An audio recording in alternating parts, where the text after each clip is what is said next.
Good morning and happy Labor Day and happy birthday to Mike, who's 80 today. That's my look of horror. 80. Seems like just yesterday we were both 15. I mean, he was 15. Well, that was close. It was like that one slipped, didn't I? I was kidding anyway. He was 15. I wasn't even born. I wasn't even born. Seems like just yesterday that I wasn't even born. That's right. Okay. So a few things today, and I have several issues on my mind. So what I'm going to do is I'm going to do different segments, and I'm going to finish a segment, and I'm going to come back and do another one, so there's not too much all packed into one. Also, I'm trying to work on my case, which is what I should be doing instead of wasting time with you. So, first issue. History has been made. For the first time, we have the Jews in Israel, the Palestinians, and Irish Magnifico, c'est moi, on the same page. We're all royally pissed at Benjamin Netanyahu. And you may have seen all these demonstrations in Israel after that horrific murder of those 6 hostages, including one who was apparently a fine American kid. And they were all young people, and they did the horrible, inhumane thing of going to a concert, a music concert. So, they were killed. So why are the Israelis in the street? And I saw this one aerial photograph that it went on for miles. Miles. I mean, this wasn't just, a handful of people in the park carrying signs. This was miles of people protesting against the Israeli hand and blaming Netanyahu for these kids being killed. So I know what you're saying. Why is it his fault? He didn't pull the trigger. For those of you who are, don't really pay attention to what's going on in the world, which is all of you, here's the explanation. My understanding, and I haven't verified this independently, and neither has CNN, but my understanding is that these 6 were located where they were because they were among the first of the contingents that Hamas was planning on releasing. And Netanyahu knew that. The Israeli forces knew that. So instead of negotiating and dealing with apparently the only major sticking point is this corridor along the Egyptian border, and I'll talk about that in a second. But instead of focusing on that, the Israeli Defense Forces had a plan in place to go in, guns blazing, to rescue these people. Apparently the way they did, they had some success a little while ago rescuing another hostage. And that was their plan. These were the worst possible people you could try to secure, whose release we would try to secure with guns ablazing. Because they were first of all slated to go back. These were the first ones that were going to be released. And the second thing is, all those people were in a tunnel with a bunch of these Hamas psychopaths who had guns pointed at their heads. What are the odds that a military invasion going up against people who have guns pointed at the head of the hostages would succeed in rescuing the hostages? And that had to have been approved by Netanyahu at the highest level, because his objective, it wasn't to get the hostages back. And this is what the Israeli people are saying in the streets, and they're right. His objective is to destroy Hamas with a military victory. Now you can say that's fine. You can say that's an appropriate response.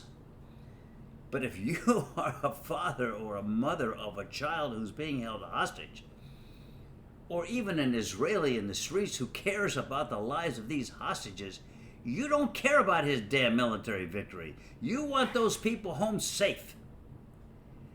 He, in the view of El Magnifico, as well as in the view of these hundreds of thousands of people in the street, they have more people demonstrating in the streets of Israel Then they had fans in the stadium at the University of Michigan for the opening game on Saturday, which we can talk about later. I was rather disappointed in the offensive line.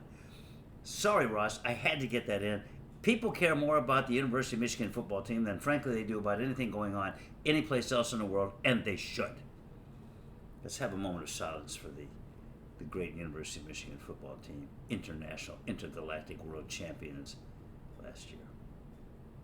Okay, that's enough of that. So, getting back to what matters to some of you, not me, but some, is the Israeli people see this for what it is, at least half of them do. Is Netanyahu wanting a military victory? Now, why? Does he want it for the security of Israel? Maybe. Although you'd think with all the arms that Israel has, they could control that little strip of land there to make sure they don't get another sneak attack, for which they didn't respond for the entire day, and of which they knew apparently about a year in advance. They could easily have stopped that in the eyes of most people that I've listened to, and myself included. That's Israel's security is not really an issue if they don't destroy every member of Hamas. A lot of people think, myself included, that this is all about Netanyahu, kind of like Trump. He wants to get elected so he can stay out of jail. Trump gets elected, he'll order all the charges against him dismissed. Netanyahu is facing serious charges of his own, but as long as he's president, they can't bring him. So a lot of people say, as Donald Trump will say, many people say, that Netanyahu is doing this to protect himself. Now that may be wrong. Nobody really knows what's in the man's mind. It may be wrong. It may be an unfair characterization. But wrong or not wrong, that's a reasonable supposition. So that's why you've got so many Israelis blaming him for the death of these people. And more than that, they're concerned that his continued hard-nosed program, especially if he's got any more of these raids planned, could result in the rest of these people being killed. They're in the hands of sociopaths. Don't forget that. Netanyahu, you're not dealing with normal people. And you're doing things that are pushing their buttons instead of trying to ratchet down the rhetoric, ratchet down the activity, ratchet down the hostilities, and get those people back. You're doing exactly the opposite. And this is why so many people are appropriately angry at him. So you've got Jews in America, not all, but a substantial percentage of them, particularly those who belong to the Democratic Party, really on the side of the people in Gaza saying the same thing. Stop this damn war, and it's a one-way war.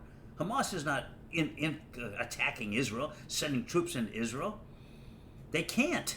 They don't have the ability. I'm sure they would if they could. They were able to pull off that one sneak attack, and that's it. Israel, in the meantime, has been there for months, bombing the hell out of this place, killing people right and left. The people, particularly like around Detroit, who have relatives and friends and family there, are seeing their own people being massacred this way. That's why they're so upset about it, and I don't blame them. I'm upset too, and I'm not even a Palestinian. I'm El Magnifico. I'm Irish. So, that having been said, it's like, okay, folks, get rid of this Netanyahu. And the Biden administration, according to the news reports today, but we've heard this many times before, they're right on the verge of solving this problem. And apparently the central issue is this issue about troops on the border between Israel and Egypt. And that, let me talk about that a little bit. One of the main reasons, not justifying it, but what gave rise to the anger of the Palestinians resulting in that horrible thing, which is almost a year ago now, in October of last year, was the fact that Israel controls all the egress and access points into and in and out of Gaza, with the exception of the Egyptian border, which means they can't go in and out by boat. They can't get into Israel, where many of them have jobs, or in the land. They can't get over to the West Bank, and they're in the most densely crowded part of country, or whatever you want to call it, in the world. And Gaza City was, till it was reduced to rubble, the most densely populated city in the world. You've got these people, millions of them, crammed into a tiny little space, and the Israelis won't let them out. So it's basically an open-air prison. And now he wants to seal off the last remaining ingress and egress they have to the rest of the world. And Egypt, incidentally, has been pretty strict about that border because they don't want a bunch of terrorists coming in and out of Egypt. So these people in Gaza are basically locked into an open air prison. It's a huge de facto concentration camp. And now it's a de facto concentration camp without hospitals, without housing. It's a complete humanitarian disaster.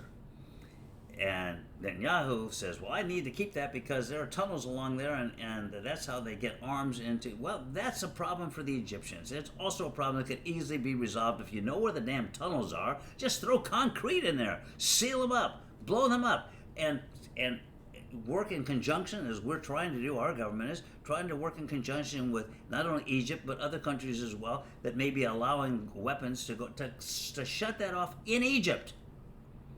But you don't need Israeli troops on the border between Egypt and Israel, which could also cause another conflict between Israel and Egypt.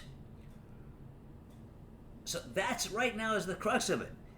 And I hope the Biden administration pulls that little jerk back in by his collar, because if Donald Trump gets into office, he'll say, whatever you want, Bibi. I love you. Let me take the American embassy out of Jerusalem and put it right back in again, so I can say I put it in there twice. And and the Republicans across the board. It's all poor Israel. And it's true. It's bad for Israel, but it's also bad for the Palestinians. You never hear them say that. So, Biden has the power right now, and he's working apparently with Harris and in conjunction. Why wouldn't they? To call in the Israeli ambassador and say, listen, pal, here's what it is. You're not leaving any troops on that border between Egypt, and we'll work something out with the Egyptians. We'll do it. You just stay the hell out of it. You're not having troops there, period. And you're getting out of there. And you're putting a complete ceasefire. You're pulling all of your troops out of there. No more bombs. No more nothing going into Gaza from you. And I'm telling you this right now. This is what I would do if I were president. I'd call him in. I'd say, listen, you. I'm talking now, and I'm the president of the United States. Oh, also known as your banker. You're not getting any more weapons from us. You're not getting any more ammunition. You're not getting any more money to support your economy. From now until you comply with what I've told you. I'm not asking you. You say you're the head of an independent government. You're not. You're a client state. We pay for you. We're like the adult child who moves in with his parents and then wants to run the house. This is my house. And your house is my house because I pay for it. So if you don't want to be told what to do, then you should be in agreement with me that you don't get another nickel from us. No other country in the history of the planet has ever gotten the kind of aid that you get. So don't tell me what you're going to do, Benjamin Netanyahu. I'm telling you. Now, that's what I would do if I were president. I hope Biden's talking to him just like that. Of course, he can't talk to Netanyahu because he won't come over and sit down with Biden and get told that's face to face. Like I tell you, if I were president, he'd be shaking in his little boots. Because I wouldn't tolerate that. But Biden is, he's got to worry about the Jewish love. And this IPAC is horrible.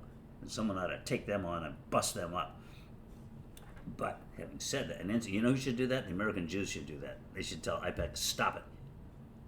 Stop it. We find out you're funding any candidate for any office, we're going to come out and oppose them. I hope they do that. They're terrible. All they care about is getting money for Israel. And guess who funds IPAC? Israel. And guess where the money comes from to pay for their funding of IPAC? From the taxpayers. I pay attention to these things. So when I tell you these things, and excuse me if I get a bit riled, but you should be used to that. You know me. This is how this thing needs to be handled. He's got to be not just firm. He's got to be, I'm your boss, Netanyahu, as long as I'm giving you the paycheck and you're going to take it, there are strings attached. And here's the string. I'm your boss. And you're stopping this war right now.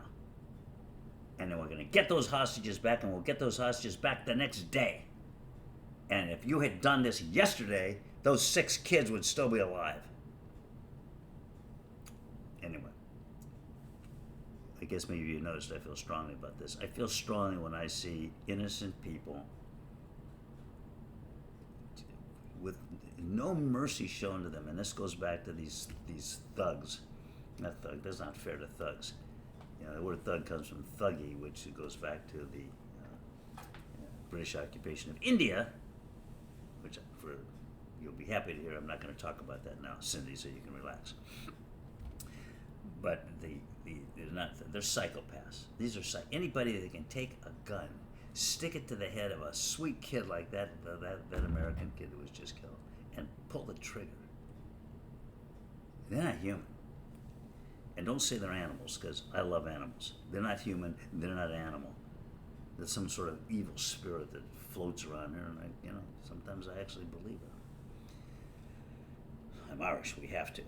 So it's a law. The Irish and the Mexicans, and I'm both. So I'm not really Mexican, but I lived in Mexico for 3 years, so culturally there's a lot of Mexican in here right there. Love the Mexican people. So that was a slight digression, Ross. I'm sorry. I'm back off of that. I'm back to what we were talking about, which was Israel, and I think I'm done with that subject, which is why I felt okay to go off on a tangent again. So please forgive me. Please forgive me. Let me go. I don't love you anymore. Yeah, I know, not bad, huh? And it's Labor Day when I usually don't even sing.